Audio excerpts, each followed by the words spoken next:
السلام عليكم، كل سنة وانتم طيبين. هنعمل النهارده كحك بطريقة حلوة جدًا، جدًا، علشان خاطر نبطّل الجدال بتاع بالسمنة والّا بالزبدة.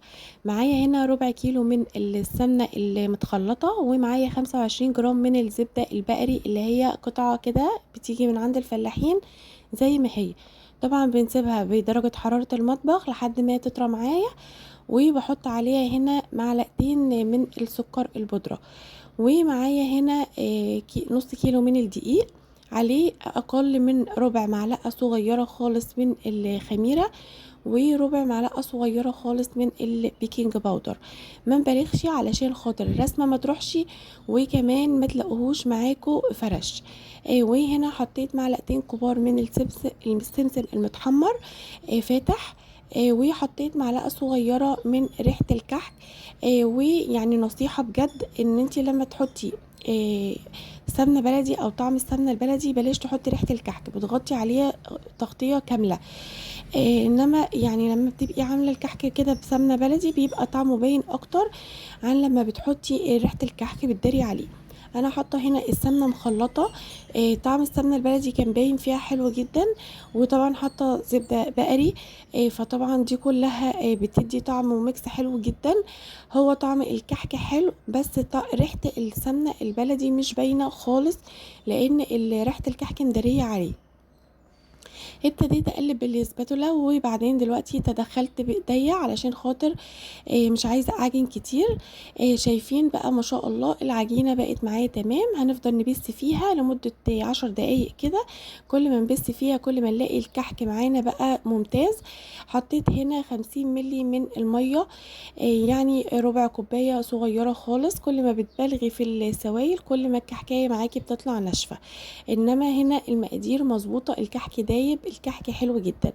طب لو انا بكور كده ولقيت العجينه ناشفه في ايديا، هحننها ما بين ايدي شويه كده، هتلاقيها معاكي بقت زي الفل وبقت ناعمه وطريه حلوه جدا جدا جدا. هنبتدي نحطها في السجان. طبعا الفرن متسخن. وهنا معايا البسطامه الصغيره ديت بعمل بيها كده، انا بحب الشغل دوت. ديت طريقه المحلات. وكمان البسطامه بتبقى بتدل ان هو جاي من محل فخم كده، وان الشغل دوت شغل محلات مش شغل بيت، واللي هو المنقوش والكلام ده كله. طبعا في ناس بتحب المنقوش، مفيش مشكله، بس بيبقى افضل في الكحك على السخن. انما ده كحك المحلات طعمه حلو جدا، ميكس الزبدة مع السمنة طعمه في منتهى الجمال. الكحكاية دايبة وفي نفس الوقت ماسكة نفسها. يعني بصي هتلاقي ميكس وهيعجبك جدا جدا.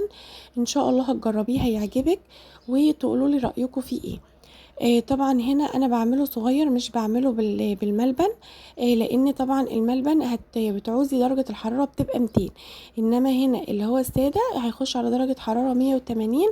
هيقعد معاكي لمدة نص ساعة تلت ساعة على حسب فرنك طبعا.